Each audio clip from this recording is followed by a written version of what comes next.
শুনছেন যে সিনেটে হল ভ্যাকেন্ট করার একটি নির্দেশনা আসতে পারে, সেই লক্ষ্যে মিটিং বসেছে।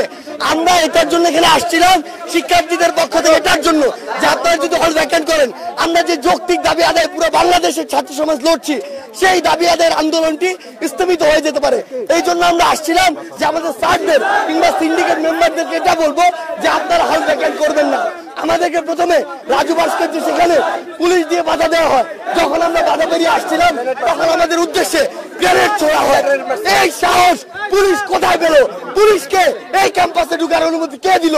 ঢুকার পরেও তারা শিক্ষার্থীদের উদ্দেশ্য করে গ্রেনেড মারার সাহস এবং অনুমতি কার থেকে পেল? এই জবাব পুলিশকে দিতে হবে। ঢাকা বিশ্ববিদ্যালয় আগামী 1 ঘন্টার মধ্যে এই ক্যাম্পাস থেকে সকল পুলিশ সহ আইন শৃঙ্খলা বাহিনীকে অপসারণ করতে হবে। আমাদের ক্যাম্পাসে আমরা কোনো পুলিশের কোনো সন্ত্রাসীদের উপস্থিতি চাই না। যদি 1 ঘন্টার মধ্যে পুলিশকে ক্যাম্পাস থেকে সরানো না হয়, তাহলে ভিসি পক্ষকে আমরা জবাবদিহি করাবো।